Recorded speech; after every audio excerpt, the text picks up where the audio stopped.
Did we sleep together last night? Mark? 7 words, just 7.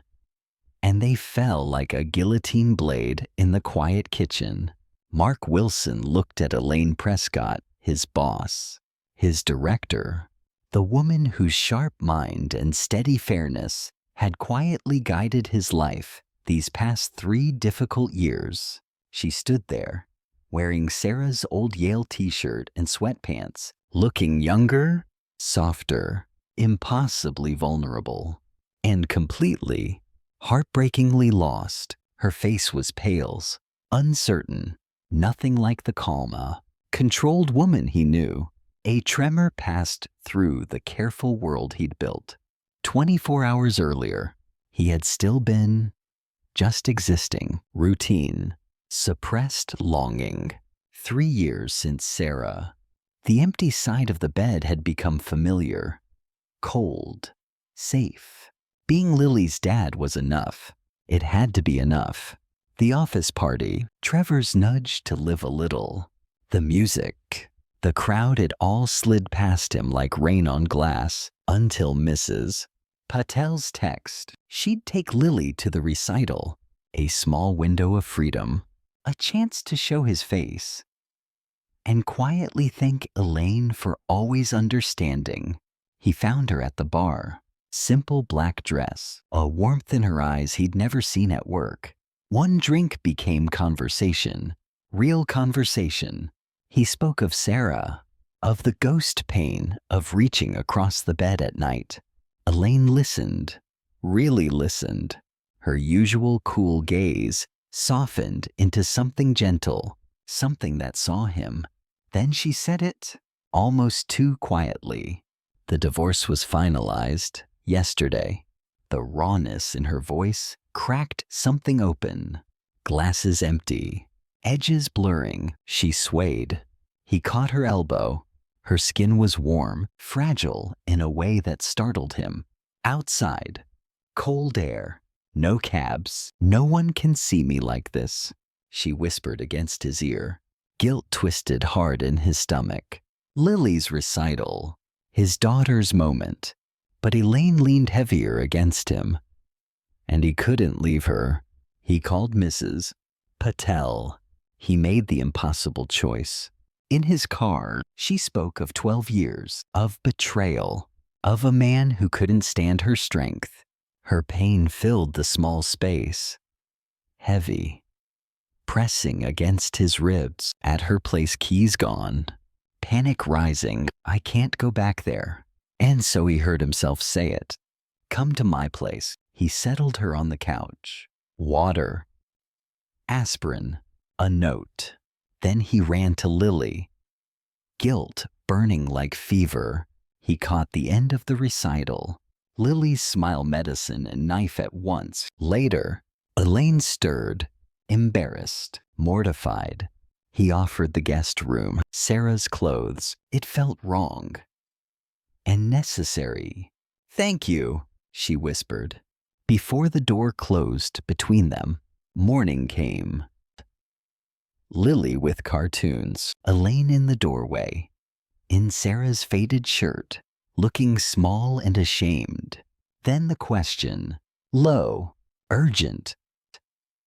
Did we sleep together last night? Mark, his stomach dropped through the floor. No, God, no, nothing happened. The relief that flooded her face almost hurt to watch. Her shoulders dropped.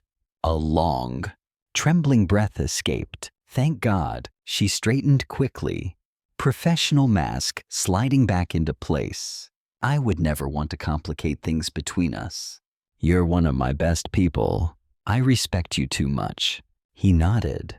But something stung quietly, deeply, not just that nothing happened, but that the very idea had terrified her.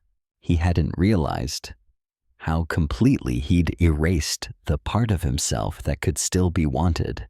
I should go, she said, eyes avoiding his. We probably shouldn't mention this at work. Of course. Then, softer, no rush. Stay for breakfast. Lily and I always make pancakes on Saturdays, and somehow. Breakfast happened. Lily chattered. Elaine laughed, really laughed. The air slowly warmed. Later, she found her keys, changed back into her dress behind the closed door. He stood in the hallway, feeling the ghost of heat on his skin, hearing every soft rustle of fabric, knowing she was leaving his world again. At the door she paused. Thank you, Mark, for everything. Not many people would have been so kind. Anyone would have. No, they wouldn't. Trust me. Her eyes held his longer than necessary. Something unspoken passed between them. Then she was gone. The car door clicked. The engine hummed. Silence returned, heavier than before. And in the weeks that followed, that morning question kept echoing, not because of what happened, but because of what it revealed. He had forgotten he was still a man who could ache to be touched, seen, desired, until one evening, a text from her. Would you and Lily like to celebrate my promotion with ice cream? No alcohol, I promise. Elaine. His heart answered before his mind could argue. Ice cream became museum trips, park picnics, weekend light. One night Lily asked, innocent as sunrise, are you and Miss Elaine boyfriend and girlfriend? We're friends, he said carefully. Lily tilted her head. She makes you smile like in the pictures with Mommy. 6 months later. Dinner. Across the table, her hand found his. That morning, she said quietly, when I asked if we'd slept together, I was so scared of the answer, not because I didn't want it, but because I was terrified I'd ruined something before it even had a chance to start. And now, he asked, voice rough. Now. Her thumb brushed slowly over his knuckles. I'm grateful every single day for the man you showed me that night. I've fallen in love with you, Mark Wilson, with you, and with Lily. A year later, vows, Lily scattering petals, sunlight on white flowers, and as he spoke the words that would bind them, he understood. Sometimes the moments that feel like they're breaking you are the very ones quietly setting you free.